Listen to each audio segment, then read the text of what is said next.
South Korea and Japan are celebrating 60 years of diplomatic relations this year. And on Press Perspective today, we touch upon the future of their ties and more.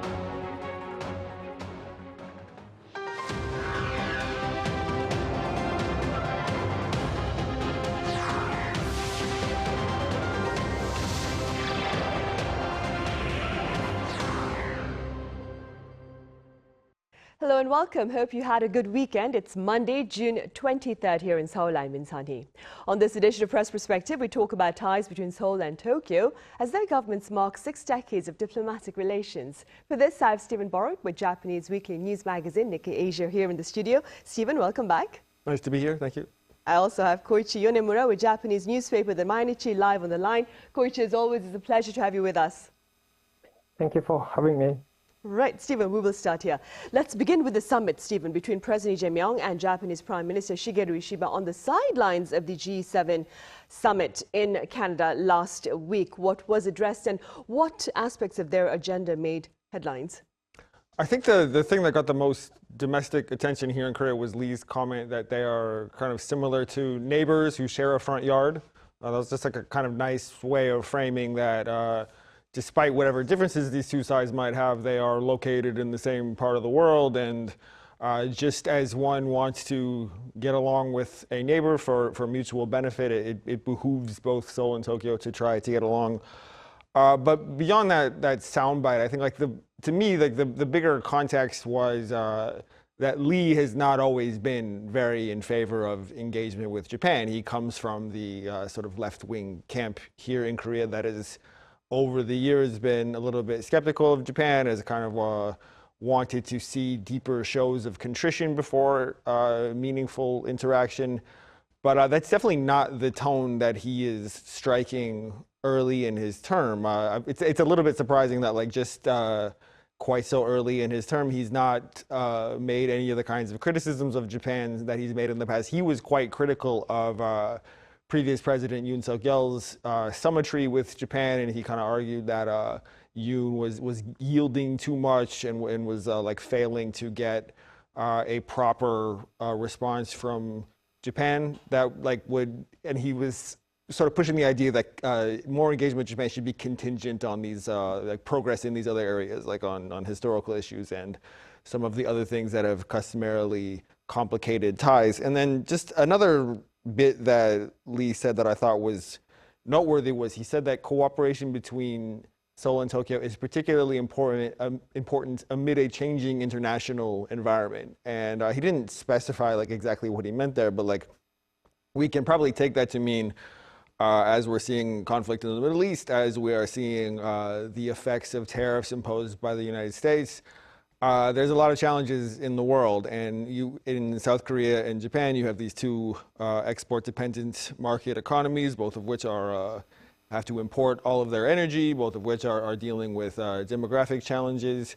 And so at this point, Lee seems to be pretty convinced that it makes sense for him to cooperate with Japan. And for somebody like me, just like an international observer, somebody who's not from this part of the world, I've long hoped that the governments in both countries would see how much they have in common and see that it would really be in both of their best interests to try to work together. So I think it's early in Lee's term, I think we have a kind of somewhat unexpectedly positive start. Right. And Koichi, what were your takeaways from this summit between the leaders of South Korea and Japan over in Canada last week?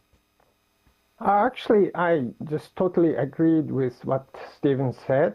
And also, the main takeaway is that both countries agreed on the growing need for cooperation.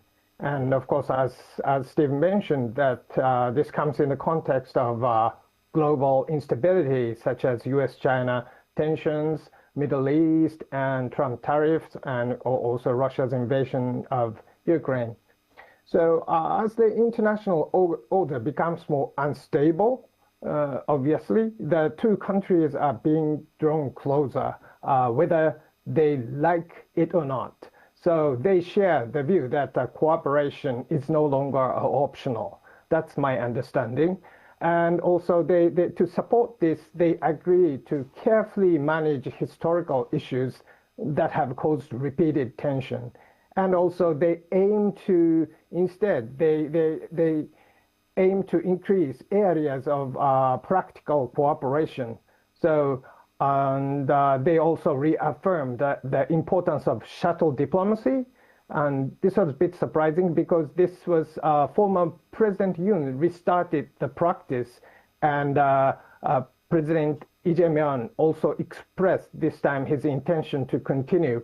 It may be one of the good example of President Lee Jae-myung's practical diplomacy, 실용 외교. Right. Koichi, Prime Minister Shigeru Ishiba also attended a reception hosted by the South Korean Embassy in Tokyo last Thursday to commemorate the two countries' 60th anniversary of diplomatic relations. Could you tell us a bit about the message he sought to share with the people there? Well, his message is like the summit, focused on cooperation. Personally, what stood out for me was his mention of shared domestic issues like aging and shrinking population, and also rural revitalization. Definitely, both countries, we have to tackle same issues.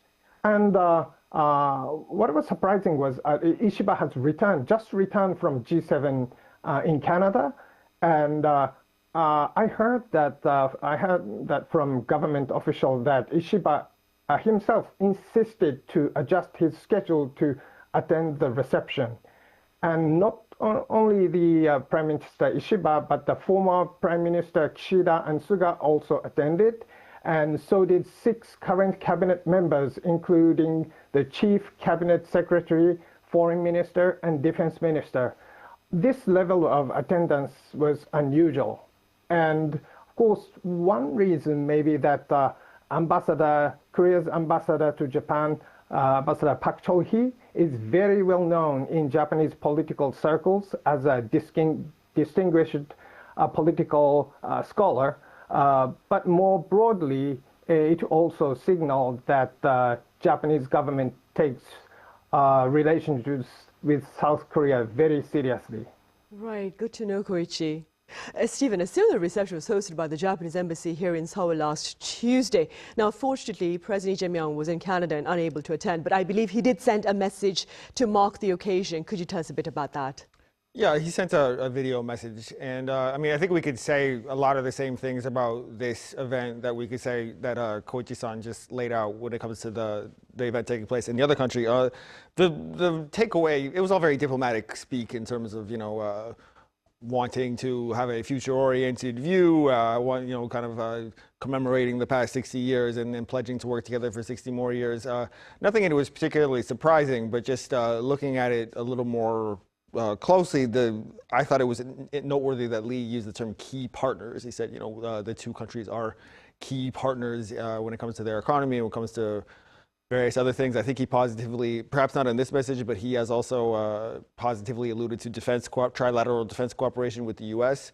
As we mentioned earlier, this is a little bit uncharacteristic for Lee, and it seems to me that from him it's a kind of recognition of the challenges of the current moment and just how it makes sense for the two sides to kind of see themselves as having common interests. And yes, it's the kind of realization of what Lee has called his practical or pragmatic approach to foreign policy. That's going to be what he described as interest-based, so that he's going to look at every bilateral relationship or every kind of multilateral engagement through the lens of how to best serve South Korea's national interest, and that's on display here. Right, and against this backdrop of perhaps a greater climate of cooperation between the two governments. I hear a survey, Steven, by your agency Nikkei Asia and South Korea's male business newspaper found that companies in the two countries are looking to substantially boost cooperation. Could you tell us a bit about that? Sure. Well, we got to talk about what the data says and also what it doesn't say. I mean, the kind of headline takeaway that something like 40% of companies surveys say that they plan to step up cooperation.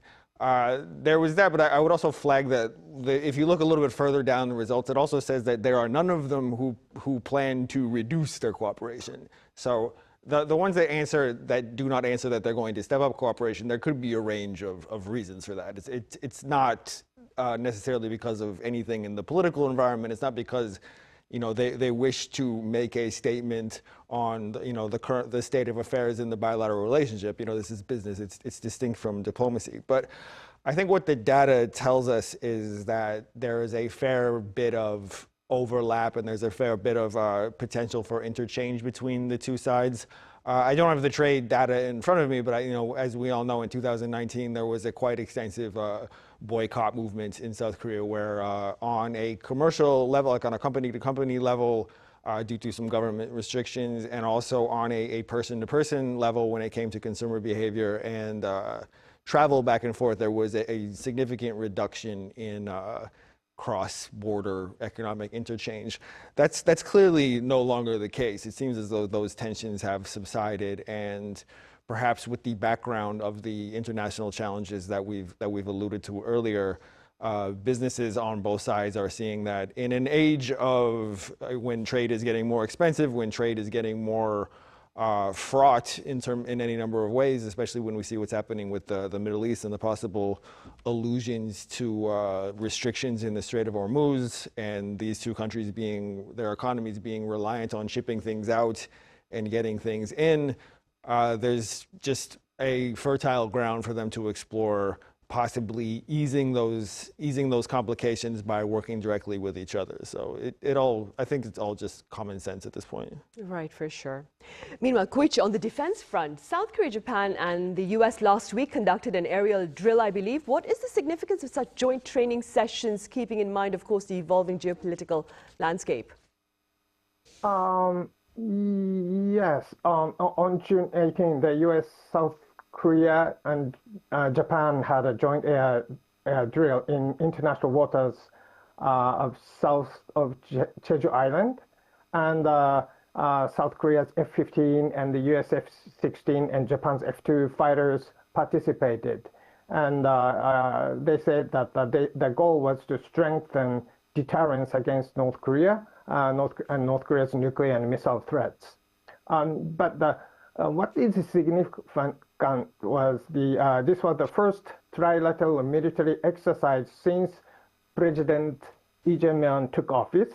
So that gives some symbolic importance, and including Mainichi, Japanese media also highlighted that point in our coverage. Koichi, also on the topic of defense, the Financial Times claims that Japan cancelled a 2+2 defense and diplomatic meeting with the US following the Trump administration's demand for greater defense spending. Could you give us some context behind this cancellation, its broader implications? Yes. Well, the Financial Times reported that the meeting was planned for what I remember was July 1st. The US was expected to ask Japan to raise its defense spending to 3.5% of GDP. And to avoid political pressure ahead of the upper house election on July 20th, Japan asked for a delay or postpone the meeting. That's the FT's reports. And I'm not 100% sure that the number 3.5%, if it was 3.5% or they expressed the number or not, but it's definitely Japan is facing. I think U.S. is trying to how can I say, push Japan to budget hike, and currently Japan is facing its first major inflation in 30 years. So as people's daily lives get harder, big defense budget hike could be unpopular. And Japan's defense budget for 2025 will be about 1.8% of GDP, including related costs. And Japanese defense budget has already jumped from 5.4 trillion yen in 2022 to 9.8 trillion yen in 2025. So looking at these circumstances, reaching to 3.5% or more would be very difficult. And Also, today, Prime Minister Ishiba, Japanese government announced that Prime Minister Ishiba's attendance of NATO summit it was cancelled. And looking at Australia and South Korea and Japan, all three countries, the cancellation of the attending NATO summit, I think it is somewhat related to this defense budget thing. Right, and keeping that in mind, Stephen, then how might potential talks between South Korea and the U.S. with regard to defense spending play out, do you think? Wow, that's a big question, and it's kind of strong element of speculation. So, I mean, the short answer is we don't exactly know without knowing the details. But just last week, South Korea's defense ministry pushed back on this being implored to raise its defense spending to 5% of GDP by just pointing out that it's already very high compared to a lot of other U.S. allies, and that like a fairly large percentage of the South Korean GDP already goes to not just spending on Korean forces, but also the cost of hosting U.S. troops here. I mean, there's a number of things that we could say about this. The Pentagon has pushed this 5% number as a kind of what they want to institute as a kind of global standard. I would step back and I would make a kind of general statement about international relations where, like, if you have one country that is dealing with all of its allies and pushing what they see as a kind of uniform standard, that's bound to engender some kind of pushback because of the particulars of each of these relationships. You know, you're inevitably going to have countries that say, we do not wish to fall under this standard rubric because of reasons A, B, and C, because there are different elements at work in our relationship. And I think that's just what the South Korean Defense Ministry is trying to do here. They're just pointing out, as they have, I mean, this is going on years now. This is going like since before Trump was elected, like even to his first term as president, when officials here have objected to his depiction of South Korea as like unfairly taking advantage of U.S. generosity when it comes to defense spending. So when these talks do go ahead, I would just flag that, like, Trump would presumably not be in the room. These would be carried out by people who are experts on defense and who understand the granular details of how the two sides have over the decades customarily shared the burden for these things. Bigger picture, like, might it come out with South Korea agreeing to shoulder a larger percentage? That's a plausible scenario. But I think when the alliance is very old, the alliance has a lot of history, the alliance has a lot of components. I've been at plenty of events where defense officials from the U.S. and South Korea are celebrating or commemorating some, we're going to see the anniversary of the Korean War on Wednesday. I'll probably be covering some events. There's a lot here. These are people who have known each other for a very long time, and I think who, despite the outstanding comments by some Trump administration officials, they both, I think, consider their relationships to be mutually complementary and of serving this bigger goal of deterring North Korea and, kind of maintaining the free movement of goods and people in this pivotal region. So I do think that, we might see South Korea agreeing to some concessions that it previously had not been keen to agree to, but I don't see a wholesale reorientation of the alliance. Right. Koichi, back on Seoul-Tokyo ties as we celebrate 60 years of diplomatic relations, let's quickly touch upon the ordinary people. Koichi, how has the public perception within Japan about South Korea shifted perhaps over the past decade? I mean, are there any generational differences in attitudes? Well, a very good joint survey by Asahi Shimbun and Tonga Ilbo was released a couple of days ago, I guess yesterday.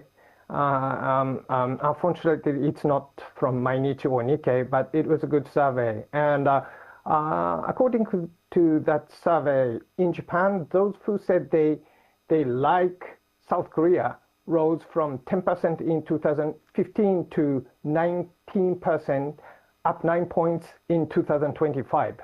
And also those who said they dislike South Korea dropped from 26% to 12%. That's Japan side. And South Korean side, people who like Japan rose from 5% to 23%, and dislike fell from 50% to 23%. So in both countries, and over half of also respondents had neutral feelings. While historical issues and rivalry remain, cultural exchanges has deepened. Many people now enjoy each other's music, drama, and anime. This has led to, how can I say, more balanced views, neither overly positive nor negative. That's my understanding of, about more than 50%, more than half of respondents had neutral feelings. And in general, if we look at the generations, the younger generations tend to be more positive, of course. In 2024, this is a different survey. In 2024, a Japanese government survey shows 72.5% of Japanese aged 18 to 29 said they feel very friendly, or somewhat friendly towards South Korea, the highest among age groups. And the lowest was 50.1% among those in their 40s. But interestingly, 59% of those aged over 70 expressed positive feelings towards South Korea. So I can't say older age doesn't necessarily, older age doesn't necessarily mean lower support.